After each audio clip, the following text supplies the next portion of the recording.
Foster Fountain Jr. We are standing across Ridge Road from my home. What does it feel like after all this time to come back and see this area where you spent so much of your youth? It's unbelievable. I had no idea that it appeared this way, but it's good because I can remember what it was before. You moved out in 1947. We're back in August of 2014. Right. One word to describe your feeling right Unbelievable. We had 4 bedrooms. We had 2 families. My family, which consisted of my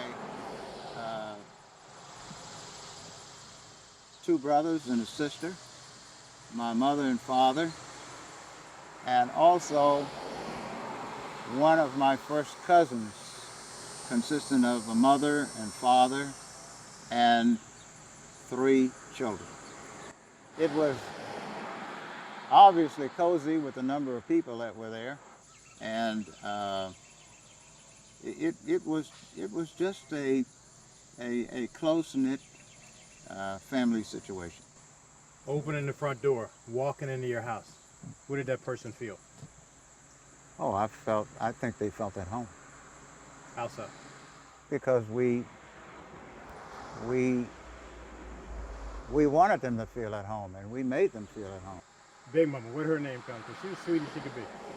Nice as she could be. She was named after my great grandmother, and a real charming lady. She was a beautiful, caring mother for me. I couldn't have asked for better. And her only interest in life was taking care of us and making sure that we got everything that she and my dad could provide.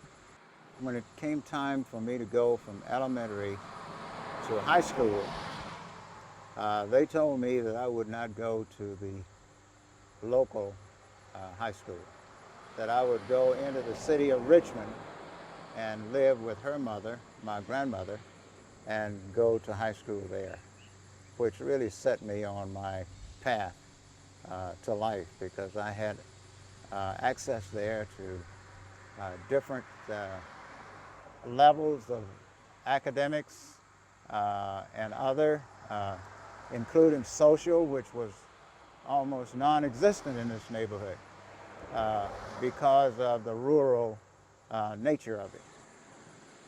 Tell us about Big Daddy. Where'd the name come from? Big Daddy's name came from the fact that he had been a railroad worker. And he, I don't know if you've ever seen the people who walk the rails into position over the cross ties and distributed the aggregate between the ties.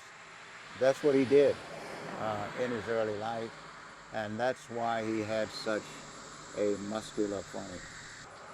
Young kid, young black kid, 11, 12 years old, growing up in the capital of the Confederacy, the height of segregation. What was that like? Ah, it was definitely different, distasteful, it was humbling, it was bad. My second paying job was with a drugstore in Richmond, wherein we had an all-white sales staff and management staff, but the dishwashers and the floor moppers and truck unloaders were all black. And sometimes the interface or the exchanges between the blacks and the whites were not good. One of the most distasteful things I had to do periodically was clean the bathroom. And you can imagine, that wasn't a pleasant task. Even in terms of some of the bathrooms that you see in truck stops today along the highway, this was worse than that. So I learned to deal with that, I learned to follow orders. My manager of the store never seemed to take his eyes off of me or the black staff. He was the druggist.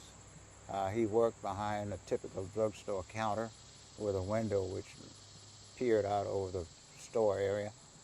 And he was always watching us. He did something which really surprised me. He selected me to take the day's deposits to the bank, which was just around the corner. He would take all of the deposits from the previous day with the deposit slip, put them in the bag, and hand them to me to take them to the bank. I sometimes would wonder, why don't I take this and just keep on going? But my parents had taught me better than that, and I didn't do that.